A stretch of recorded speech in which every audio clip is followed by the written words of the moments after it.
Merci beaucoup, Monsieur Normand. It's very nice to be here. I'm looking forward to the presentations by our distinguished panelists. But prior to introducing our panelists themselves, I'm going to just put my little plug in for engineering and engineers. Innovation is a very important topic for engineers and something we've quite literally been working on for centuries in order to help our communities, both locally and globally.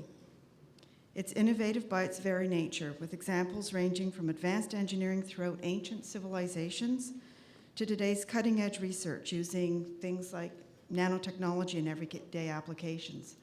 We heard some other examples this morning of what engineers do and how we bring our knowledge to the communities. Through our work every day, engineers use innovation and respond to our rapidly changing world, creatively addressing challenges caused by factors such as climate change, population shifts, the way we want to work, bringing people together. Engineers must constantly update our methods of addressing these demands, and as such, we're leading advances in technology, materials, standards, practices. We are more than building infrastructure. The typical thought of what an engineer is we build infrastructure. There's a role for engineers to play in all aspects of building and creating livable communities. Although we're about making sure the roads and bridges we travel on, the transportation we travel in, which is my personal area of expertise, and the buildings we live and work in every day are safe and adapting to our changing climate, it's also about seeing a community need or a personal need and responding through applying our knowledge to develop innovative solutions. We see examples all around us where engineers have influenced positive change.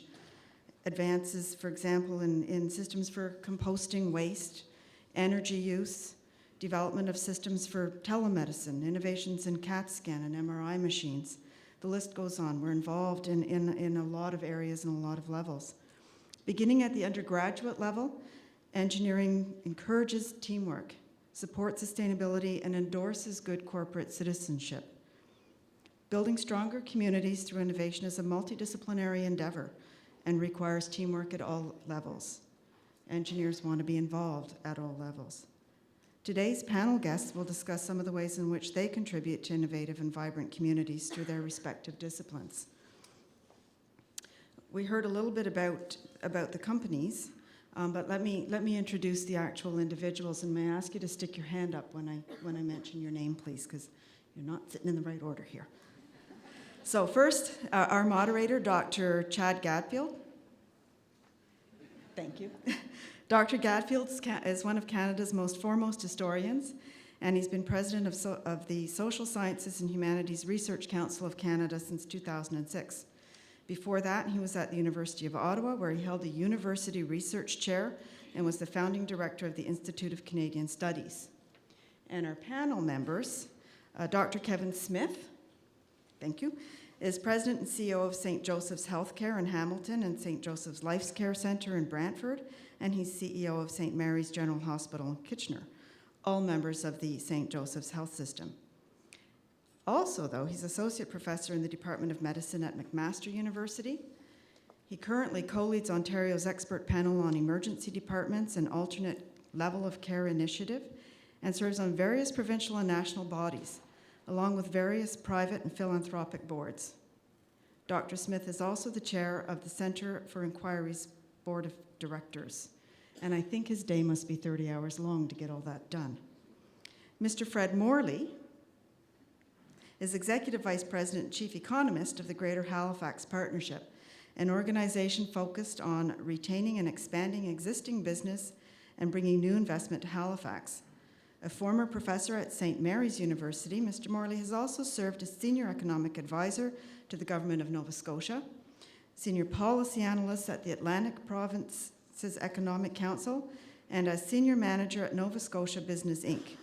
He serves as a member of the Social Sciences and Humanities Research Council and on various boards, including the International Economic Development Council in Washington, D.C., and the Acadia Centre for Small Business and Entrepreneurship. The Honourable Mike Harcourt is former Premier of British Columbia and has served as both Mayor and City Councillor in Vancouver. He's a passionate speaker, author, and advisor on the power of cities and communities to improve the human condition. He's been appointed to numerous committees, such as chair of the Prime Minister's Advisory Committee for Cities and Communities, co-chair of the National Advisory Committee on the UN Habitat World Urban Forum, and member of the National Roundtable on the Energy and Economy. The Honourable Mike Harcourt's career as a lawyer, community activist, and politician has been honoured with a number of awards. And finally, Mr. Bruce Perry is Manager of Corporate Social Responsibility for Bombardier Aerospace in Montreal. Mr. Perry joined Bombardier in 2007 as an engineering specialist who helped expand environmental improvements in Bombardier products. In his current position, Mr. Perry manages the corporate social responsibility governance of the company and is responsible for the overall environmental policy strategy of Bombardier Aerospace. And with that, I invite Kevin Smith to make his presentation.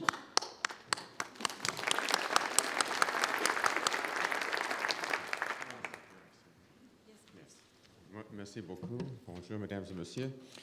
I'm going to talk for a few minutes about our experience in Hamilton and area, as well as perhaps more generally the quote-unquote recipe, if such a thing exists, for innovation or spurring innovation. A couple of areas that I'd like to focus in on, particularly in the Ontario healthcare system, would be around wait times, and where I think we've made some significant strides, both with investment and similarly around infectious disease and challenges that we're seeing with hospital-acquired infections that you read about each day, things like VRE, MRSA, C. diff, high anxiety for consumers and obviously for providers.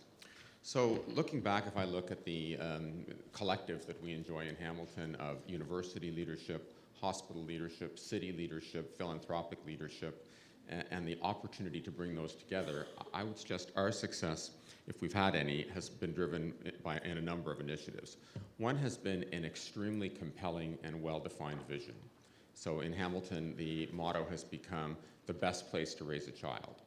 And with that as the backdrop, we're able to evaluate our interventions consistently and regularly in terms of making any inroads. So impactful leadership and followership. The second very challenging thing. Leadership actually in many ways has not been difficult to find.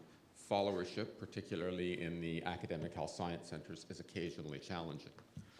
Critical mass, do we have the right people and do we have an adequate number of people to bring together to really think about this project in a meaningful and measurable way? And are those people recognized internationally or at least nationally as people who have something to say and have some track record in delivering?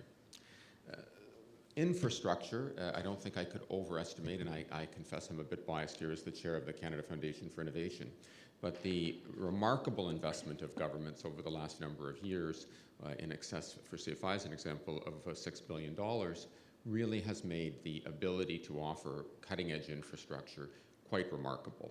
And that, coupled with bringing the private sector together, the funding model, which requires provincial support, CFI support, Tri-Council support, philanthropic support, has unquestionably for us leveraged in resources we would never have seen previously. Perhaps a few other challenges that I see as important in this continuum. First is incentive alignment.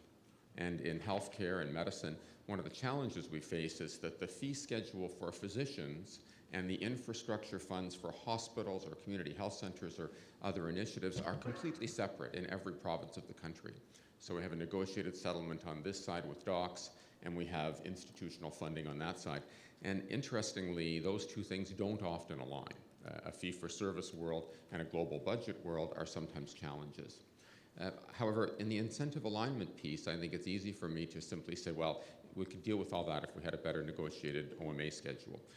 Perhaps true, but also untrue.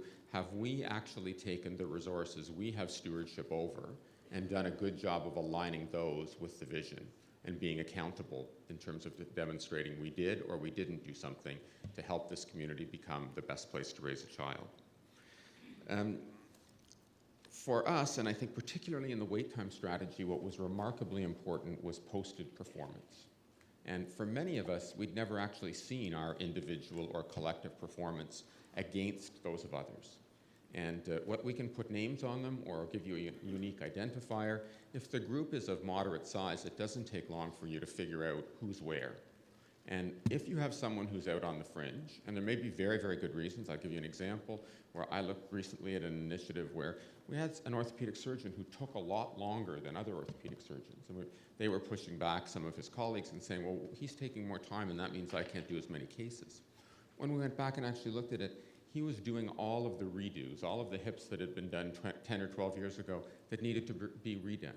So we, again, were able to say, there's some data that would explain that. There were another couple of people who were hanging out there who didn't have a very good reason for that. And obviously, it helped greatly to be able to say, well, help us understand why in a world of efficiency we can't push perhaps closer to model performance and certainly return on investment for the funder. So I can't overestimate the impactfulness of transparent metrics that people really are able to stand up and see. For example, the other area we've looked increasingly at, family health teams. So some of you may be enrolled in a family health team, a wonderful concept that brings a continuum of providers together, but significantly more expensive than the independent practitioner. What we don't know is, across that continuum of 150 family health teams, who's doing what well. So if I'm 40% more expensive as a family health team leader, as opposed to my colleague, and I'm not able to say fewer of my patients end up in an emergency room, fewer of my patients have secondary complications of diabetes because they get a hemoglobin A1C, fewer of my patients have other social challenges or supports that contribute to their institutionalization. Very, very difficult to map without good data. And none of us, put up your hand if I'm wrong about this, but none of us say, I'm aspiring to be in the lower 10% of performance. So clearly, particularly with professionals, when you can bring that data together and challenge them to say, why are we not doing better than at least average? That has been particularly impactful for us in Hamilton. Communications and marketing, and I'd suggest we underplay this dramatically in science and medicine. We get a good story, we get an individual hit, and that's wonderful. But when we really talk about the innovation cycle, again, for Hamilton, the best place to raise a child, how are we going back to that? How are we making sure that the average resident really sees this in a regular way and comes to know it perhaps differently than they have in the past? Let me talk for a moment about the importance of governance in this. So at the end of the day, the entities that come together usually, at least at the institutional level, have a governing board. And the importance of that board being intimately involved in the creation of that vision, and again, beginning to evaluate how will you look at the success of your team, the senior management team as an example, how will you affect their fortune, and how will you ensure that you're driving each day in your governance decisions to go back and ask that seminal question. What did we do today that contributes to whatever your vision of innovation happens to be? The incentive piece I've touched on, but I just want to return for a moment.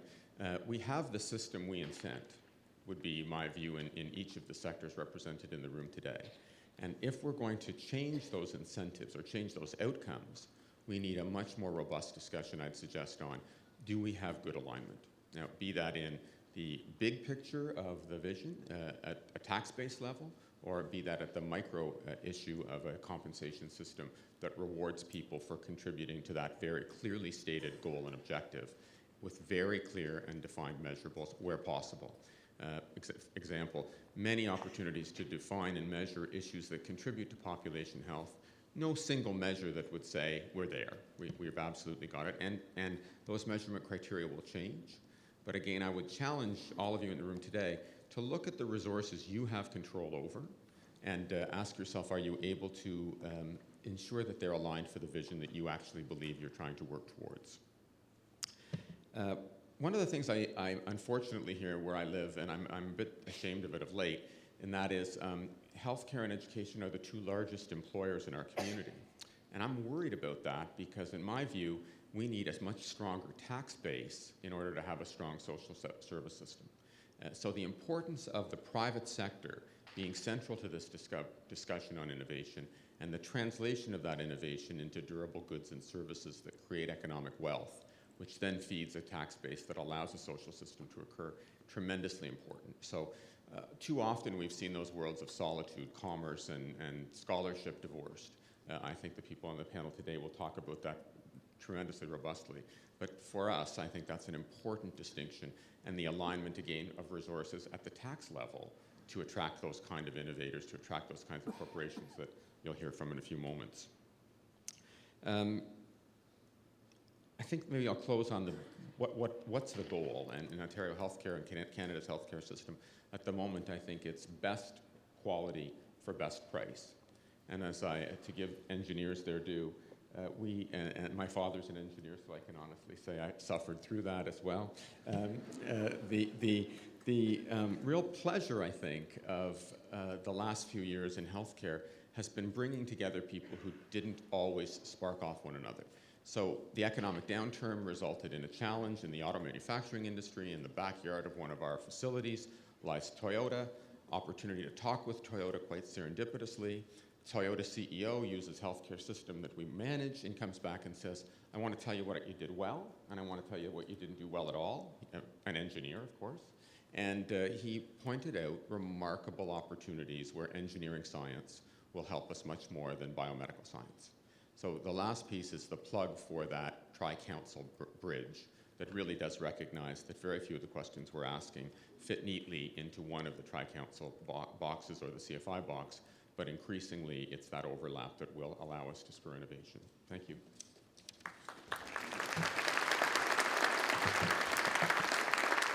Thanks very much, Dr. Smith.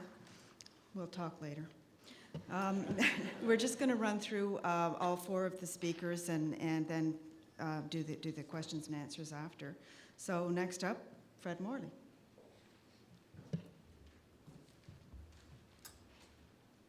Morning. How's everyone today? Good? I'm not a scientist. I used to be, but I'm in recovery. I'm an economic development practitioner, and so when I think of, I'm looking at my community in Halifax, and I say, what would be the ideal economic development engine for a community, anywhere? It would probably be something that was a big employer, had lots of high-wage, talented people. It would probably be something that it would invest in my community, that would get engaged in my community.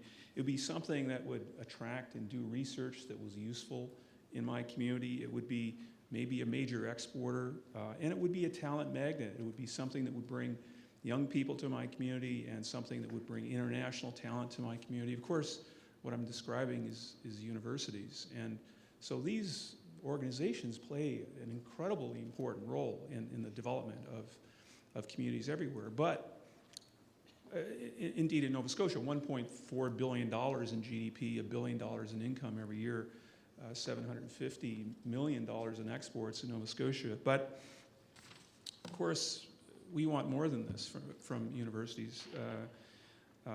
We want them also to be drivers of innovation, to be builders of our economy, to be builders of business clusters. The kind of innovation I'm talking about takes place in cities, and it takes place mainly in Canada in 9 hub cities across the country.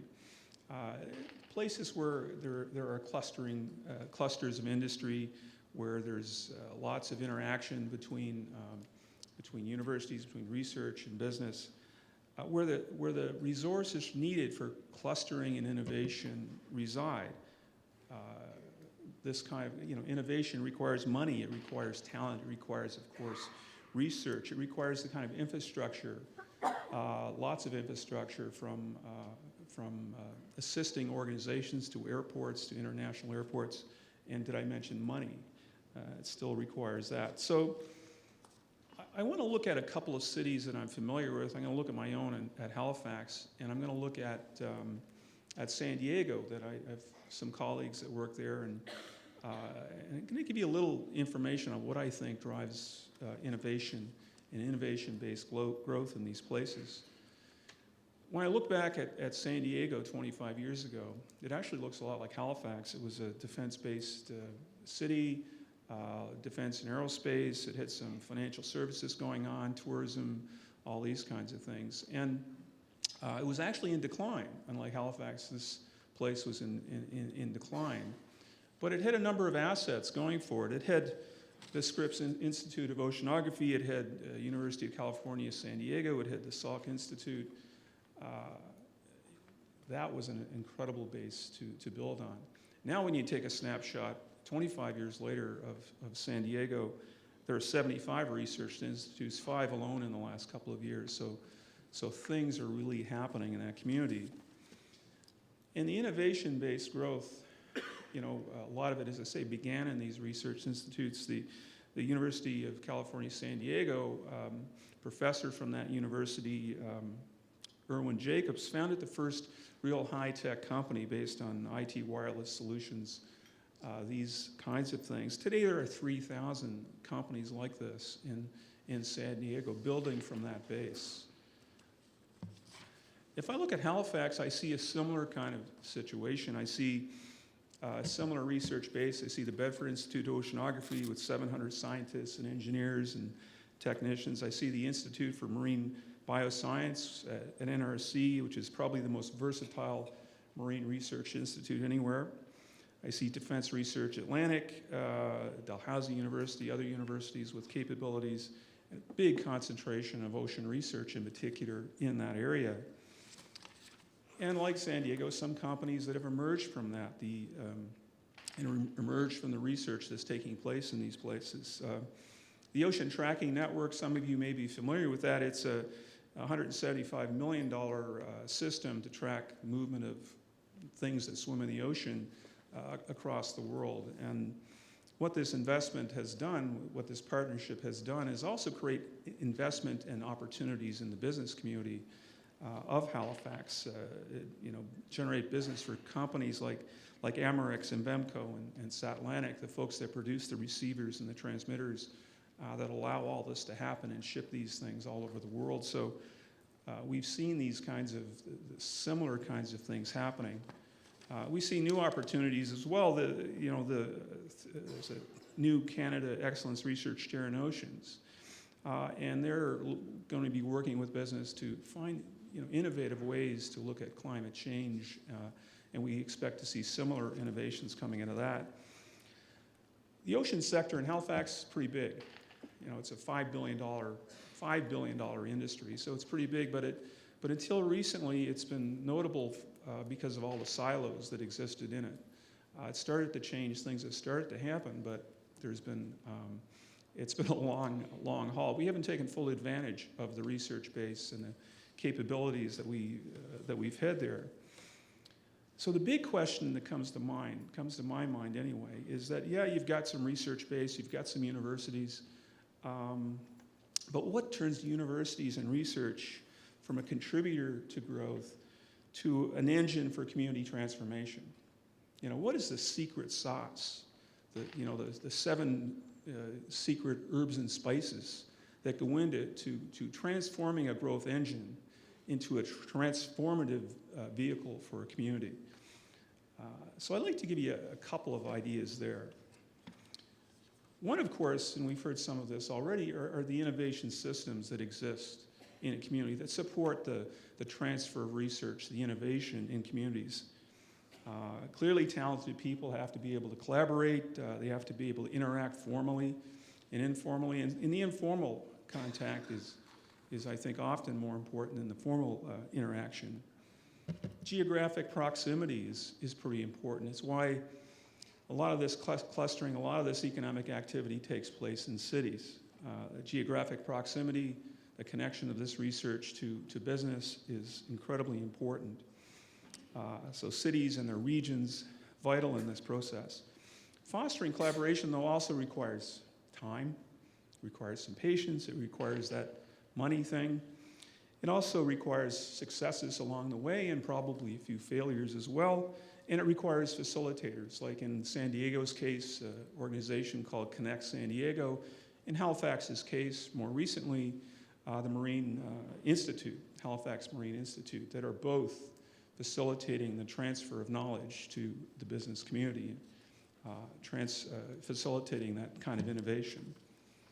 But I think the big issue, and I'll end on this, the big issue is is not the systems, it's the culture. It's the innovative, does your community, does your city have an innovative culture? And when I talk to colleagues in San Diego, that's what they point to. They have great systems. They have all the systems. They have all kinds of money. They have everything that they need on the system side, on the structure side. But they also have the innovation culture. And what I mean by that is companies help each other pathologically. They trust each other. They work together all the time. Universities and companies working together all the time. Companies and universities that place, and research institutes that place region over company, region over university. They have a single goal. They're also risk takers. They take risks easily. Ongoing communication, trust, and most of all, I think, partnership. And I think that's what's key to all of this, is strong, functioning, working partnerships. Now, I want you to, just in closing, to think of the most important partnership that you have. Think for a minute. What is it? How many of you are married? How many of you didn't think of that one first? No one raised their hands. I'm proud of this group. Okay. Think about that kind of partnership for a minute. Think of a partnership that really works. Think of, I think of this in terms of a pyramid. And at the top of the pyramid are, in our case, the companies, the governments, the universities, that might get together and form a partnership on paper, sign an MOU, maybe even jam yourselves into the same building. But that's like a shotgun wedding. What's missing is the relationships. And the relationships are what drive partnerships, and it's why the geography is important in all this, why cities are important in all this. But relationships are built on a foundation. Relationships are built on a foundation of trust and shared ownership, common vision, shared goals, passion, and having some success and a little bit of fun along the way. And just to close, I want to, again, put another question in your head, is as you enter into partnerships, think of what is the common goal? What is the common goal? If you work with your partners and everyone has a different goal, everyone wants something different out of that partnership, you don't have a partnership, you have a bunch of silos. And true partnerships, I think, are the secret sauce, the 7 magic herbs and spices that make innovation work in communities. Thank you.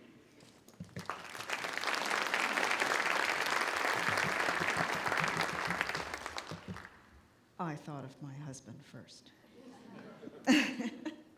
Thanks very much. Next up, we've got the Honourable Mike Harcourt.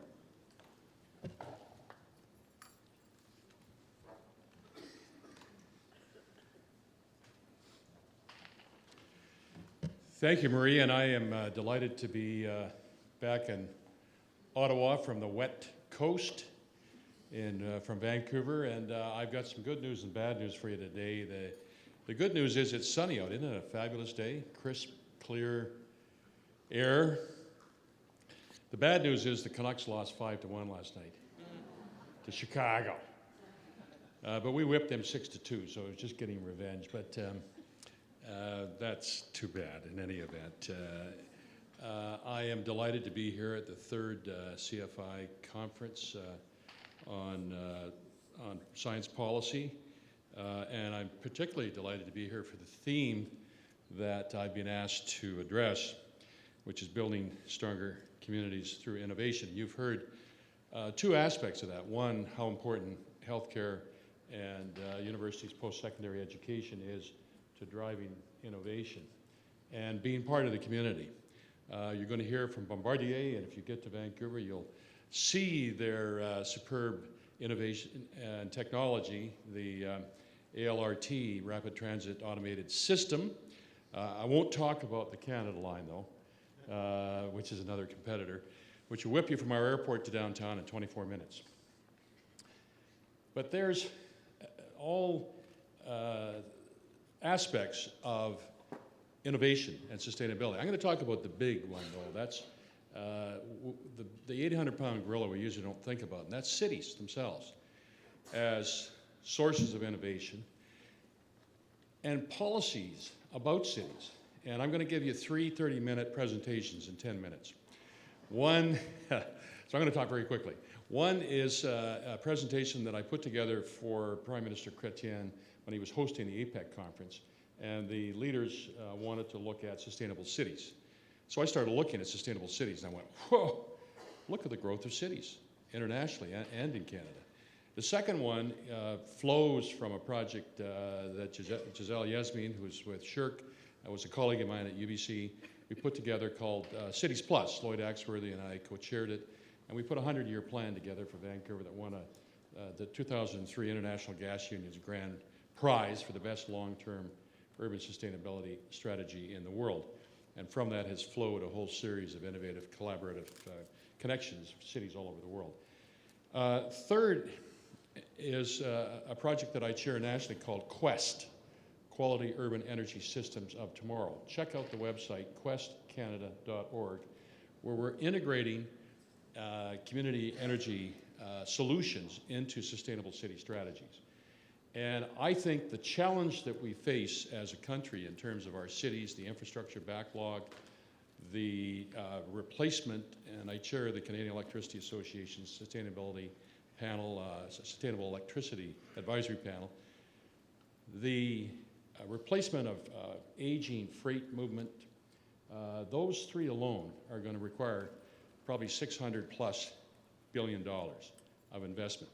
Is it going to be more of the same investment, or are we going to be innovative and creative? Is it going to be based on an old model of cities or a new model of cities? Is it going to be based on the reality that we are Homo urbanus? We're an urban species now.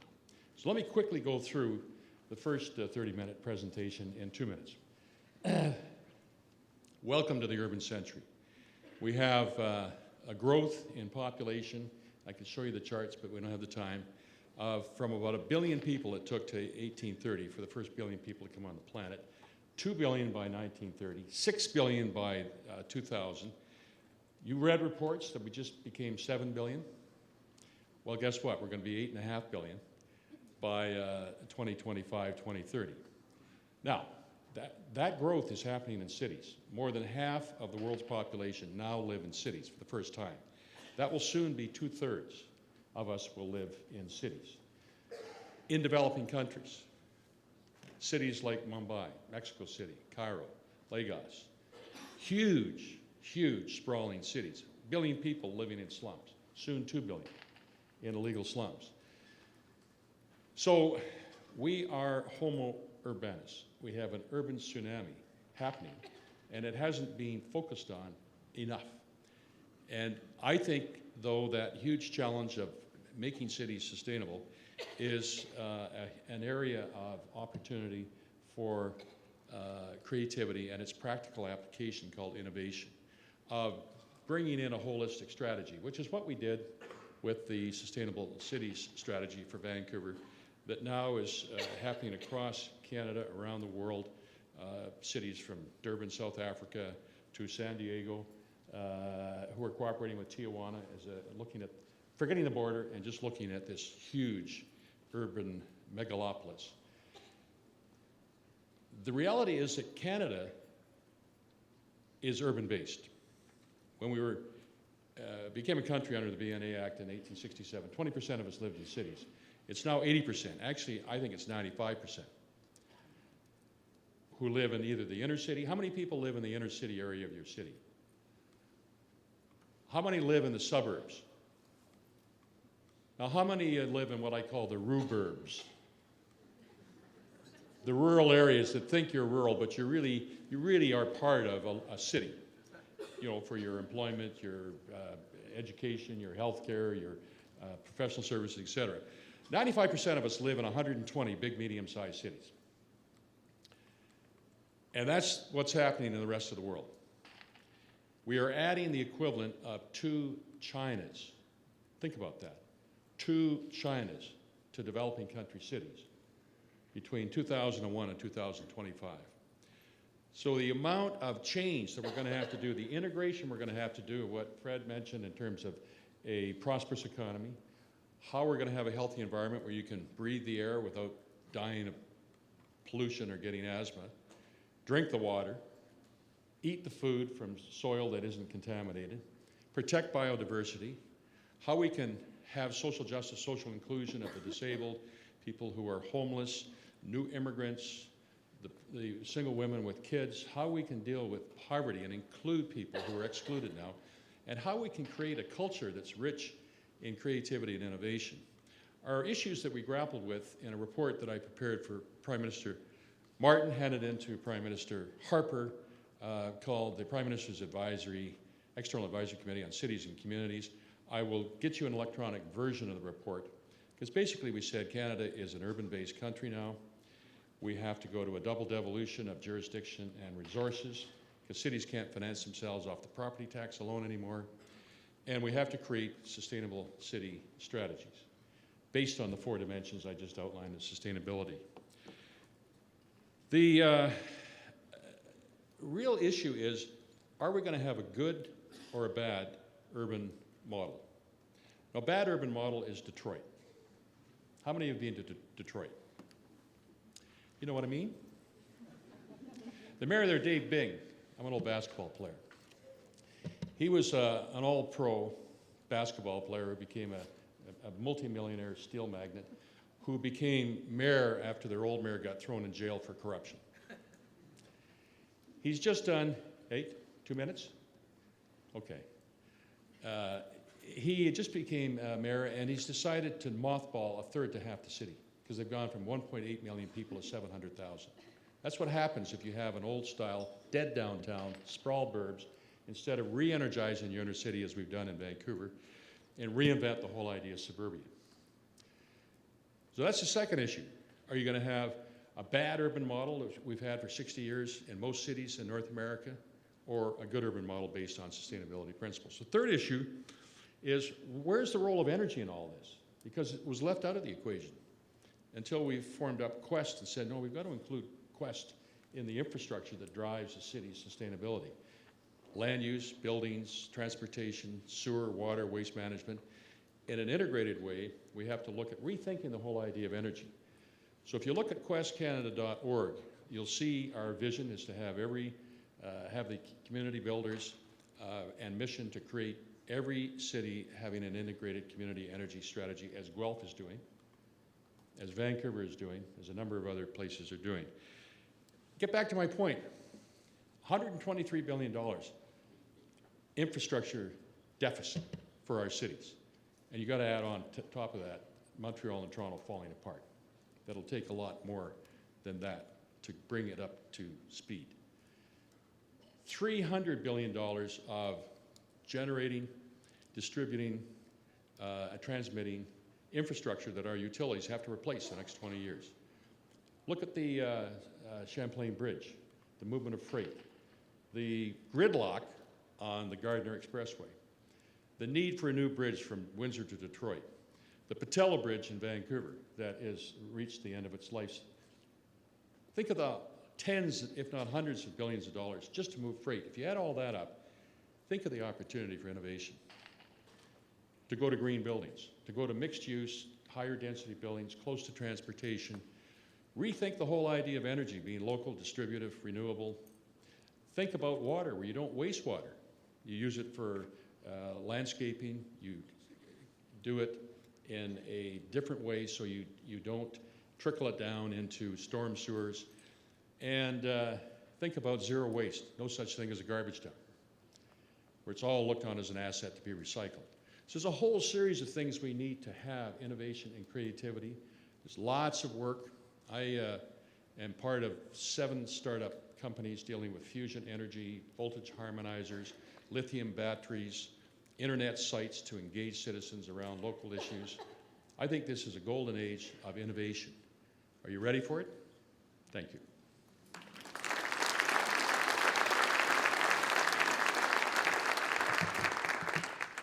And we'll have our final speaker of the morning, Bruce Perry, and immediately following that, Dr. Gadfield will get up and, facilitate the question period. Good morning, ladies and gentlemen. The first thing I just wanted to share with you is our inspiration, really. He's already been mentioned once this morning, Joseph Armand Bombardier, who was, thank you, very good, who really needed innovation to help him within his community to be able to connect with other communities in the harsh winters of Quebec back in the 1930s. So that's where we begin our story. Aviation has a large impact on our society.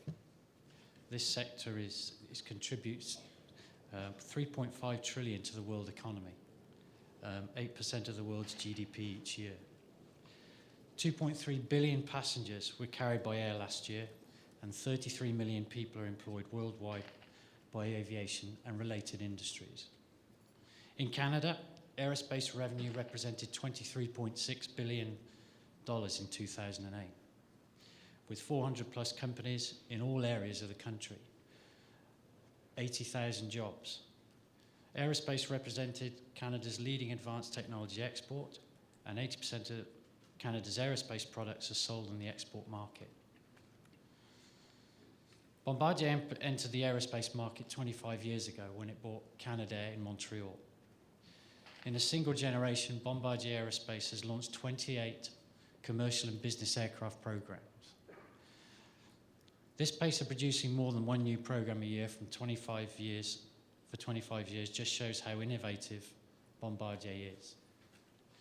Today, Bombardier Aerospace is the world's third largest aircraft manufacturer and the global leader in business jets. We employ approximately 19,500 people in Canada, or 60% of our total workforce worldwide, of around 32,000 people. And 14,500 of those are in the Montreal area. The development of the Learjet 85, the C-Series, and the Global 7000, 8000 aircraft are all led from Montreal, so the center of our innovation, where engineering and product development teams work in collaboration with business units, management, and so on for each aircraft program. In addition, final assembly for the C-Series aircraft will be conducted in Mirabel in Quebec, 30 kilometers north of Montreal. Interior completions and painting for the Global 8000 will also be conducted in Montreal in Dorval. We're therefore a very large economic contributor to our community. We're currently working with more than 40 Canadian suppliers to bring the market new aircraft. Through the indirect goods and services that we purchase, our contribution to the Canadian economy extends beyond the aerospace sector to include transportation and customs, information technology and information security, telephone, internet and simulators training, construction, maintenance, and professional services.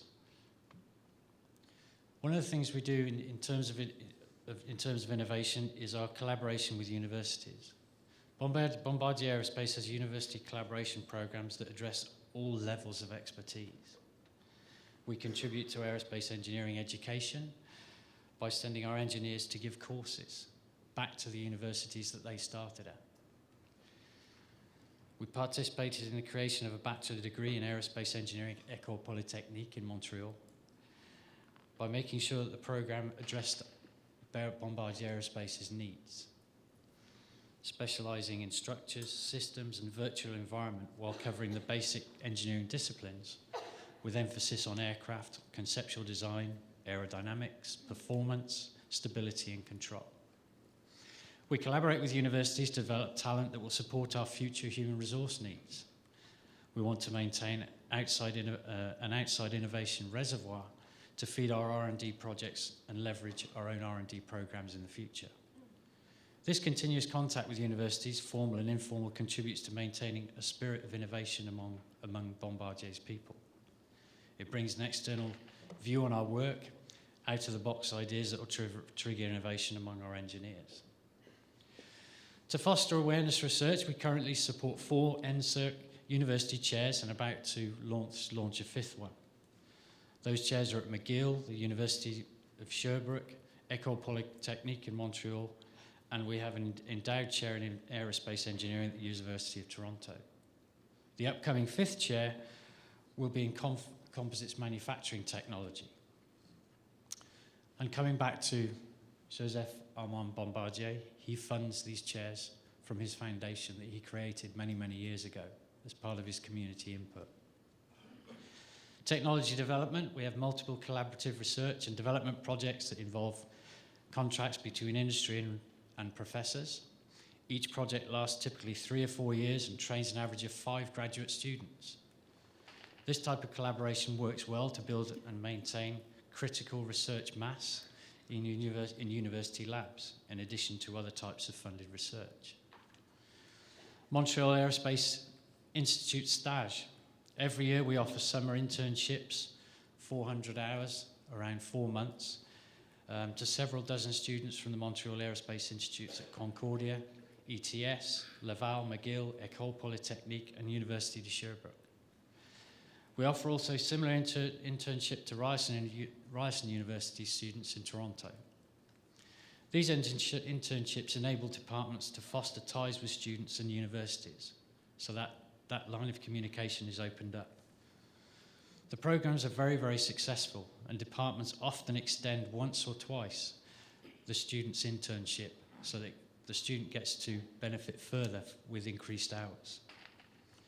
CREAC is the Consortium de Recherche d'Innovation en Aérospatiale au Québec. CREAC was created to foster collaboration between university and industry to bring the two parties together for aerospace research. National collaborative programs involve a minimum of 2 universities and 2 industrial corporations. CREAC projects allow students to participate in large projects of interest to the aerospace industry. 25% of the cost is paid by industry, 25% by CREAC, and 50% by NSERC through their regular cooperative research grants for universities. Through the years, CREAC has become a key element of the aerospace innovation system in Quebec.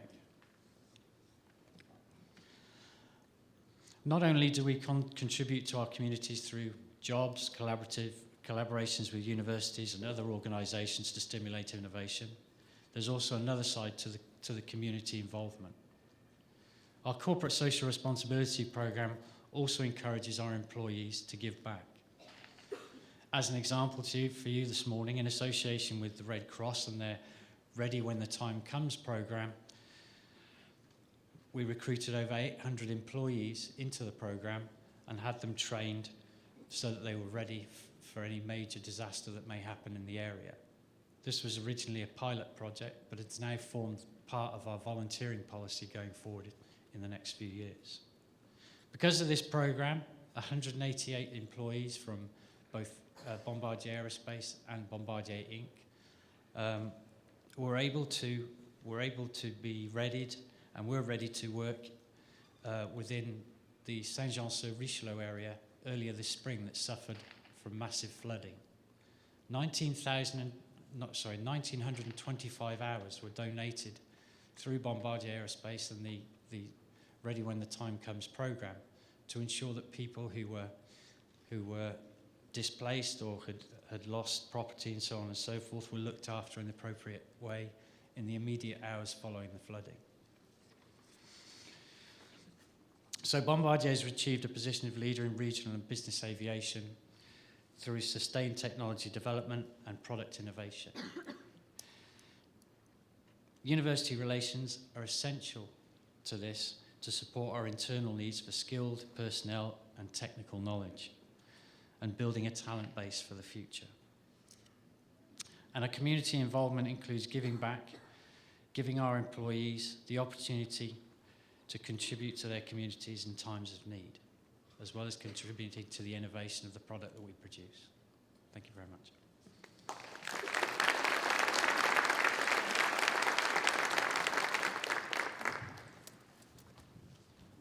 Alors, bonjour à tous et toutes. So we've got 30 minutes to develop an action plan. We've come together for 3 years now, and I think one of our ways in which we can really move forward is to see if we can identify a number of steps. And in light of our fascinating presentations and so on, I'm going to try to suggest, or challenge us at least, to say how we can do that.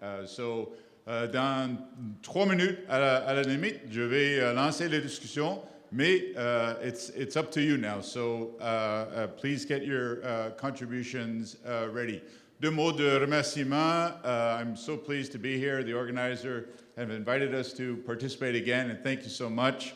And secondly, it's just great to be shoulder to shoulder, as we like to say, with the Canada Foundation for Innovation, our colleagues at Canary, and so many of you. My sense, at least in Ottawa, we are really working to bring together our different contributions in a kind of a real team approach, and this conference is, I think, another chance for us to engage that way.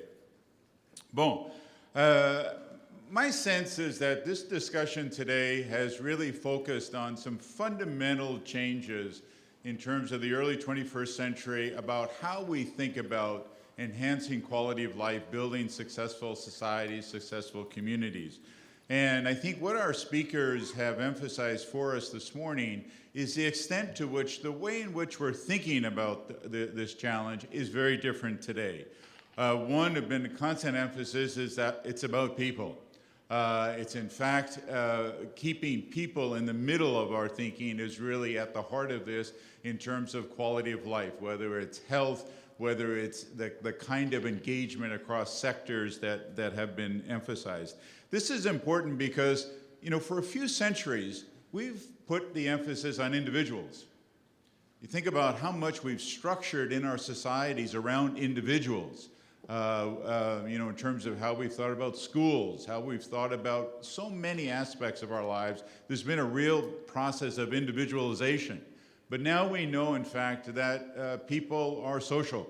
We live in communities, and how we think about that, and how we can build successful communities is really the key to our individual quality of life and so on. And I think that's such an important point. The other point that I think that was emphasized so much is that it's not simply about economic growth, it's not about technological growth and so on, it's about what kind of growth, and sustainable, resiliency. New words like that are at the center, I think, of our thinking now, and that's so important. So clearly the 21st century, in terms of how we're thinking about building successful communities and how that relates to our individual lives, as well as national policies, provincial policies, municipal policies, global policies, I think is fundamentally different. So I want to focus on 3 aspects of what our speaker said in terms of what could we do that could really move this ahead. And there's a great book that I love. The title of it is A Nudge. And basically the book argues, based on a world of research, that strategic interventions at key times can in fact really nudge in significant transformative ways. Fred Morley was talking about community transformation, and you can really nudge in terms of big transformation.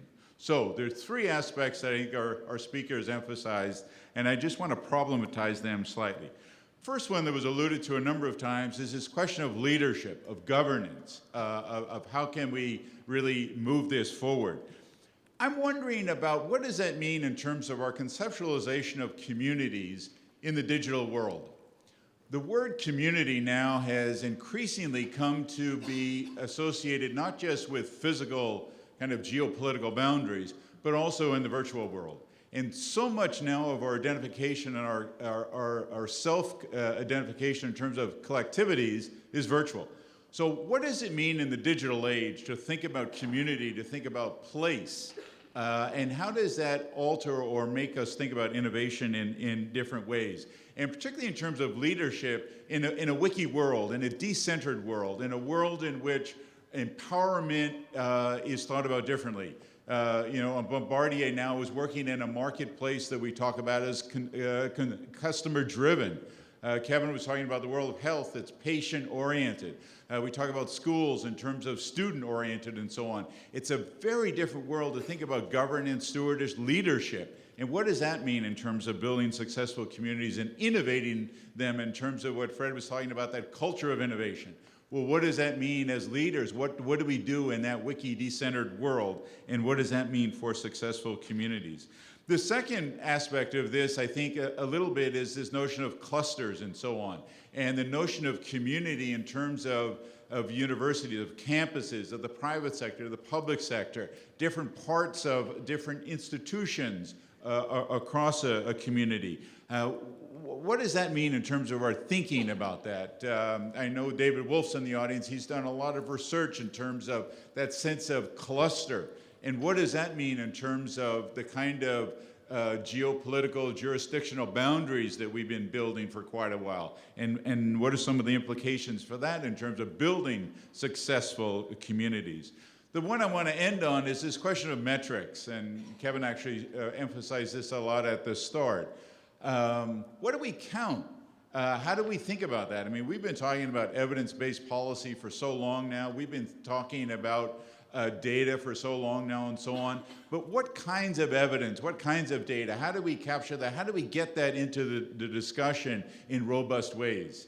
And are the counting that we've been doing, is that really adequate? And what can we do to move that forward in ways that will really help us and measure and get a handle on fundamental issues in terms of quality of life, in terms of the sustainable communities and so on? And how does that relate to the world of research? How does that relate to the world of leadership, stewardship, governance across the private, public, non-profit sectors and so on? So it strikes me that cutting across our presentations this morning is this question of what can we do in this mix in terms of issues around governance and around leadership, how that's changed in terms of how we imagine physical place in a digital age, and how does that intersect, and how do we conceptualize that? And then in terms of metrics, what can we do in terms of trying to say and keep track of building a better world in ways that can be tracked and measured, and we can hold ourselves accountable. So we have 20 minutes to get this done. I'll certainly ask our panelists to jump in on any of that as well. But la parole est à vous.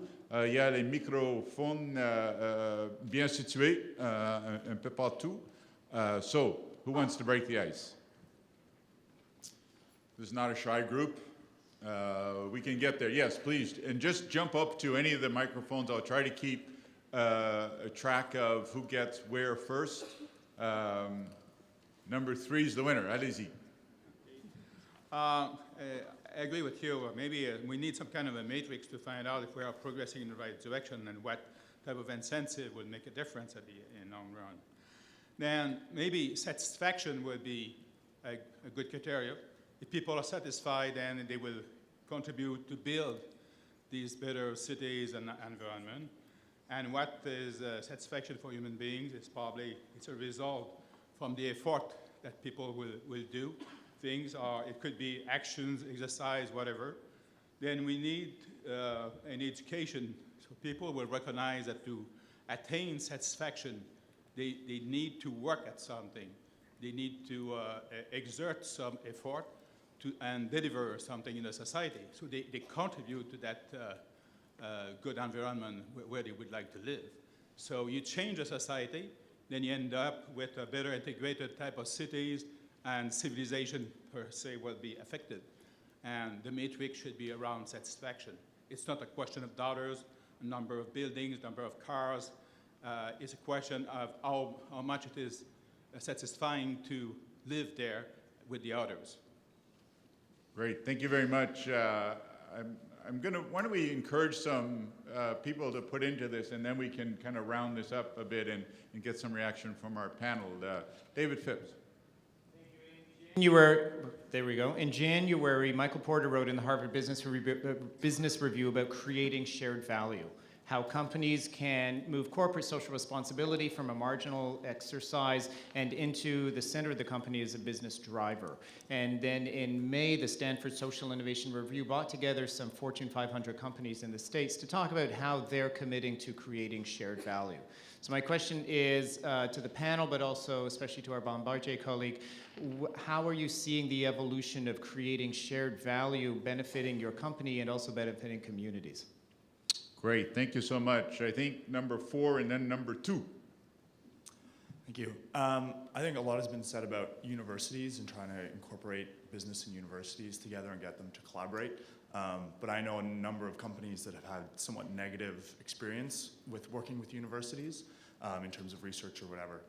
I was just wondering, the panel's thought, in particular Bombardier, you have seem to have very good programs, a very good relationship, working relationship with these institutions. So what you think should be done to try to kind of increase the number and the productivity of these collaborations? Thank you. And last, and then we'll turn to our panel. Hi. It's difficult to come after all these questions, but I believe you all mentioned partnership, collaboration, whatever. I think that we still work in silos, and we need to share research information. I call it transparency. You can call it open research, because without that, we are spending money over and over again, no matter whether it's industry or public funding, on useless research leading nowhere. And the other part, which is intriguing me since yesterday's key panel, is we at one time, our president invited us for tea once in a while at CHR, and we could say what we suggested. And I remember I was suggesting that we fund crazy research. That means something very innovative. At this point of time, with 99% under 10s, and I'm part of 99%, I'm sure I'm not part of 1%, we should look into different type of research that would answer some of the concerns expressed there. We can't just continue with doing the research we've been doing. We have to do something different to find innovation to improve life in cities, because most of these people are in cities. So les indignés nous ont demandé, on a la chance, and we keep crying that people don't understand science, and this is our chance. So I'm sorry, there are 2 questions. But in fact, it was interesting. These 4 questions kind of relate in this sharing is a word, whether it's the last one in open access and various issues around that, the shared values, the campus community, horizontal connections there, the question about personal satisfaction, how that relates across. Why don't we just go down here and join in this debate. Fred, you want to get us going? Well, I guess a couple of thoughts. One around the issue of leadership, and I talked about the secret formula for success on innovation, and one thing I probably didn't emphasize enough was the importance of leadership, the importance of that spark, that importance of that lightning rod of leadership that can push and pull and prod things along in communities, and be consistent and relentless in pushing good ideas. I think that's quite essential. In terms of the negative experience of companies, sometimes I think the development of true partnerships is a process we all have to work at. I mean, I've been in the past, in the distant past, very distant past, been involved in partnerships where I say, okay, what do you want me to do? And I'm told, well, don't worry about it. We just kind of need your brand, and that's fine. We need your name on the application, but that's not a good kind of partnership. So one has to evolve from that into kind of true partnership, where, as David was saying, there's shared value created, and so a few comments there. Mike? Well, Chad, I think you and the 4 comments that we had, some questions, struck me that we're really talking about a holistic, integrated approach, a systems approach where you can put in benchmarks and indicators and measure how prosperous is your economy, how well you're doing on environmental values, how well you're doing in including the excluded in terms of social justice, and do you have a culture that rewards and encourages and rewards creativity and its practical application, which we call innovation. And unless you look at those as 4 values that need to be interrelated, you're going to miss the point. And we've just heard of 3 ways in which a company, healthcare, and universities aren't in isolation. They're in communities. And I think that should be our framework that we operate from. And we, as I said, we have 129 big cities, 110 plus medium-sized centers, and 5,200 plus small, rural, remote, and aboriginal communities who have quite different sets of priorities. But most of the large healthcare, education, large companies locate in cities. And I think the huge competition in the world is for talent, and talent wants to live in a sustainable city. It doesn't want to live in a crappy city. And that search for what Richard Florida calls the creative class, which is 30% of the US economy now, is intensifying. And if your city doesn't work, and I would say that Montreal and Toronto are approaching that point in terms of the infrastructure collapse, deficit, and many other challenges, and others that are growing or struggling with that growth, like Calgary and Vancouver, unless your city is sustainable, it's not going to attract the talent. And if you're not being sustainable, and you're not going to mixed-use, denser buildings in town centers along transit corridors, and looking at all the infrastructure quite differently we have in the past, you're not going to be reducing greenhouse gas emissions. And I'll just close by saying that 2 examples that I can give you of cities doing that are Vancouver and Guelph.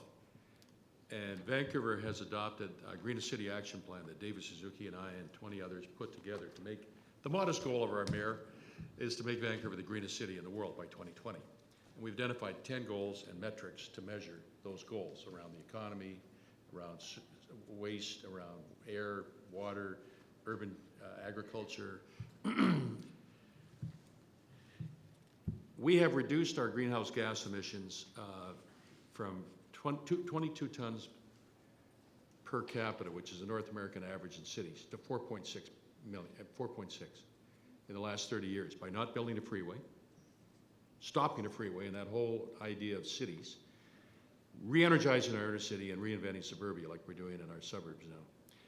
The goal of the Greenest City Action Plan is to reduce that from 4.6 tons to 3 by 2020. And we set a whole series of metrics to do that. Increase people using transit, living closer to where you work, higher mixed-use densities, a number of goals to do that. And to get to 3 by 2020, and then meet or beat the 2 best in the world, Copenhagen and Oslo, 2 and 3. So I'm saying that's an example. Guelph, I talked to a small group of 600 citizens to kick off their sustainable city strategy, and a very, very good mayor, Karen Farnbridge, who gets this.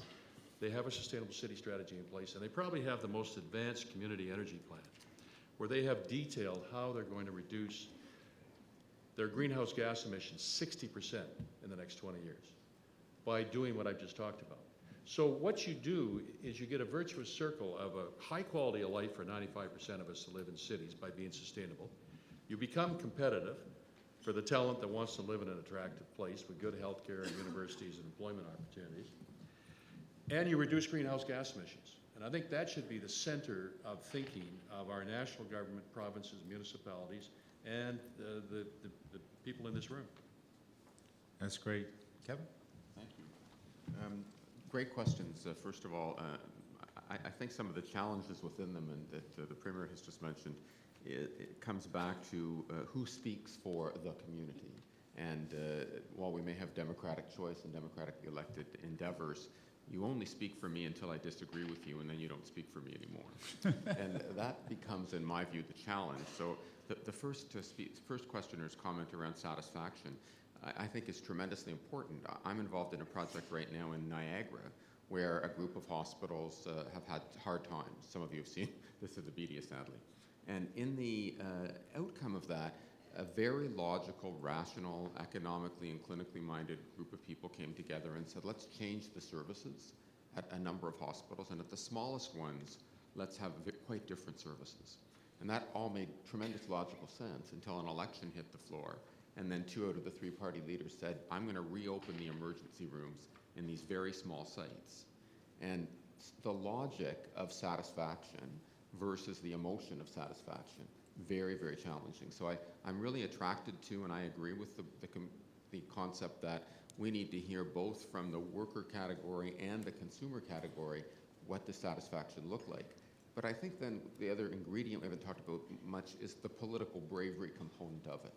So how do you take that, and I haven't, like the Premier, ever had to stand in front of a ballot box and ask people to pick me every 4 years, so I appreciate I'm saying this without having the experience that our political masters or servants do. But all too often, I think of late, to Chad's comment, the libertarian versus collectivist mindset is a really challenging mindset in Canada. And whether Niagara's just close to the United States and the values have bled across more quickly, I'm not sure. But I think we need a lot more work on what does satisfaction mean, who defines it, and at what point do you recognize we will have some people who disagree. On the university question, which I think is a great one, I'm increasingly reminded I don't know that there is the university. At least at CFI and the Tri-Councils when we deal with it, although I think one of the great advances has been demanding a strategic plan from scholarly institutions.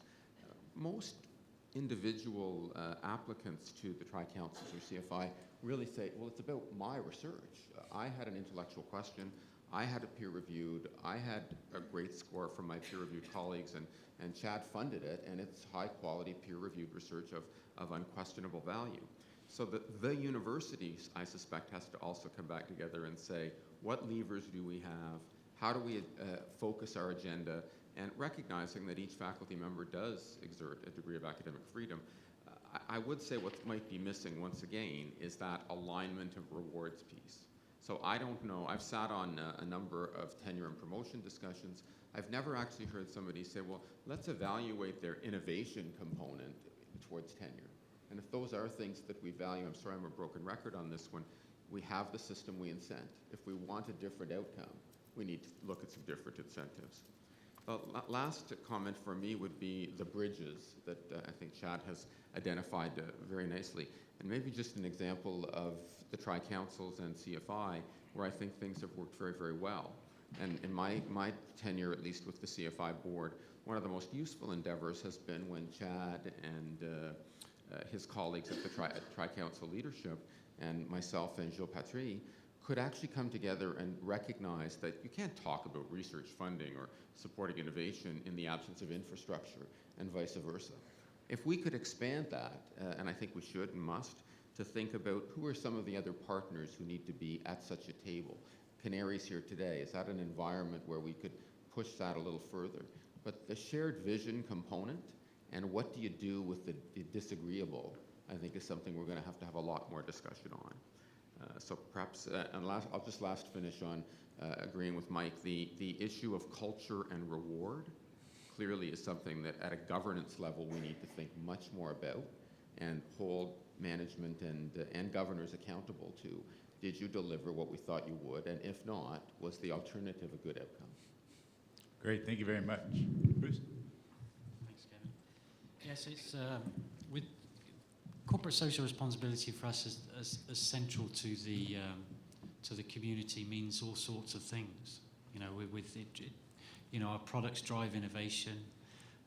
We operate in those communities because you know we have a responsibility to the community. You know, as I mentioned when I was talking before, it's not just about the jobs; it's about how we operate and how we behave in that community, and that's also the same for our employees too.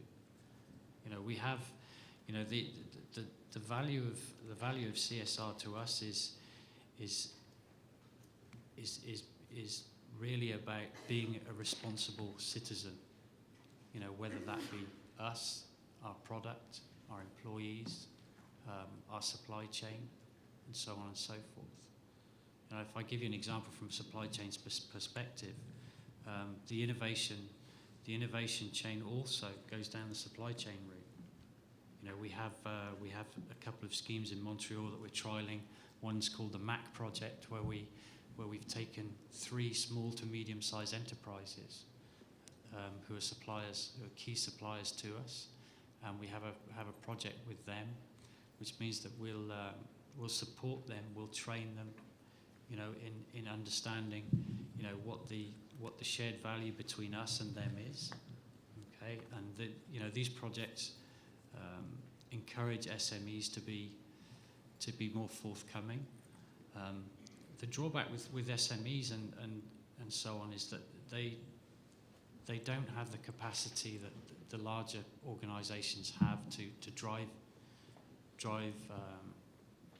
innovation, have the level of internships that are available, the level of interns that are available to larger corporations and so on and so forth, because it's a question of economies of scale. If there's an SME out there that produces one product for us, their workforce may be eminently smaller than ours, and their focus and concentration is getting that product to us or whatever. So their focus is there, and it may be sort of could be that focus then doesn't give them the wider perspective of being able to help from a community point of view or whatever. But they are operating in the community. They are part of the community because they have employees. They're creating value in the community and so on and so forth. So, with the MAC project that we have in Quebec, it's encouraging those SMEs to understand that shared value and participate in it. And making sure that those companies are just as sustainable, and encourage, because those aircraft programs can last for 25 years, and we sign contracts for considerable lengths of time, and we want those organisations to be there and support us, and we can support them for that time. So really, it's sort of innovation becomes the driver, not just for the product, but it becomes the driver for investing in the community, making sure that employees contribute to that community. You've got innovation in how you contribute to that community too, and what you do, and being inventive and stimulating the community to do what it does. In terms of making sure that the innovation value chain is there, it starts with the universities to create the talent that we need to continue that innovation going forward. Thank you so much. I want to squeeze in light of this, one more little point. Mike, you mentioned earlier this question of Detroit, and that's basically, the nightmare, the decline and fall of the urban industrial model of the 20th century. I mean, that's the one that's kind of the burning platform that says we don't want to do that. The experience of Vancouver. I was also thinking about Pittsburgh. Pittsburgh's been really interesting. So if you wanted to, and I guess my question comes because we're in Ottawa at the federal level, from a federal perspective, if you wanted a 21st century resilient, sustainable communities across this country and so on, in a way that embraces the creative class and the talent, the horizontal connections across the vertical structures and so on. Could we run down the panel, and what would be, an action item, something that you think we should focus on from a federal perspective in terms of fostering that world that we're now recognizing, it seems to me, the way forward in terms of the quality of life of individuals, healthy communities, and so on. From a federal perspective, what can we do here in Ottawa looking out over that and trying? Maybe we'll start at the other end there, Bruce, and come back this way. Okay, thanks. Very quickly, because then I'm going to get in trouble soon. So. Sure, okay. I think it really boils down to continuation of collaboration of those programs that we already have and widening that collaboration process. So universities, corporations, SMEs, and societies, communities, and so on, not just restricting it to universities and corporations, widening that scope. I think that's very, very important to invest in that. Thank you. Society. Kev? I think the dream for your community or geographic region being well understood, exactly what is the dream, would be my first issue. The second one would be the importance of multiple funding sources, that it does require us to then bring together and demonstrate how serious are you. It's great to espouse it, but if you won't put any of your resources into it, it really isn't a priority. It's wishful thinking.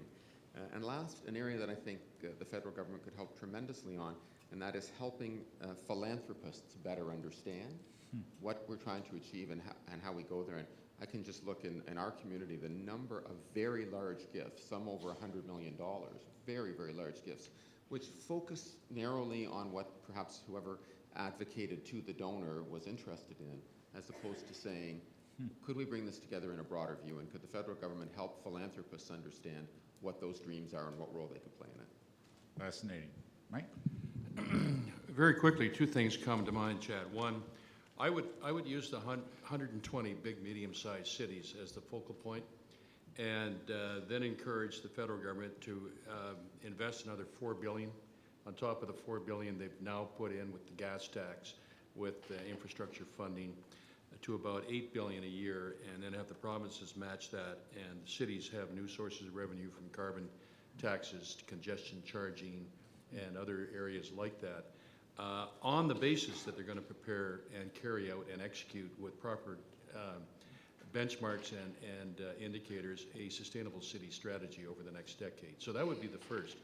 Secondly, I think this point Kevin brought up about the convergence that's happening, and I see this perspective from my perch at UBC in the new Sears building, the Center for Interactive Research on Sustainability, and being an honorary governor of the Vancouver Foundation, and through the United Way, I am the lead faculty on a boot camp. We put 25 nonprofits, executives in health and social services through a boot camp of how to frame an issue, research it as a verb then a noun, package it, present it successfully, execute with benchmarks. We do it for 6 months, and they come out the other end with a pretty tight way of doing that. I'm seeing a convergence, and I was talking with David about this last night, and some of your colleagues at CHIRC about the convergence of philanthropists, foundations, the United Way, and NGOs, all wanting the same thing, which are results, focused results with outcomes.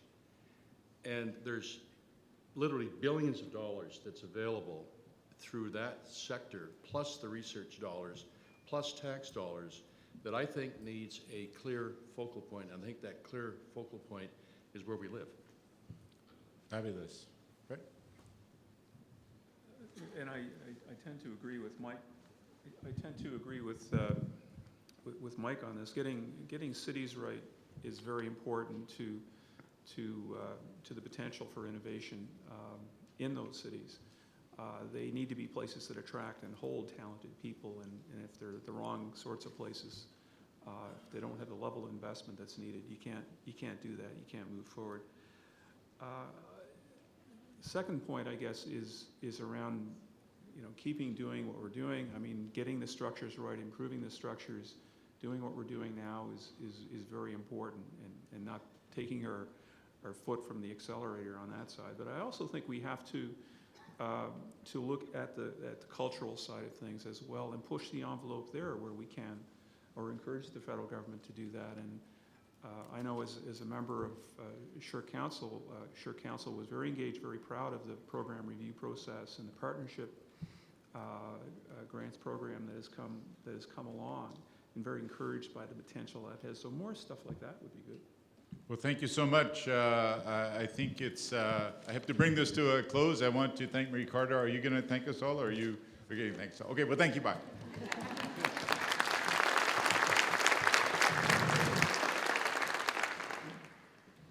On behalf of the Canada Foundation for Innovation, I'd like to thank the panel members for their insights. I'd like to thank the audience for your input. And I'd like to thank Chad for his dynamic facilitation piece that he did. I think that the insights that we got today from the panelists and the discussion that we had was really informative. And as you go forward through the conference, keep all this in the back of your minds and you know, be prepared to speak up and bring your ideas forward, because it'll all help grow the issue. Thank you very much.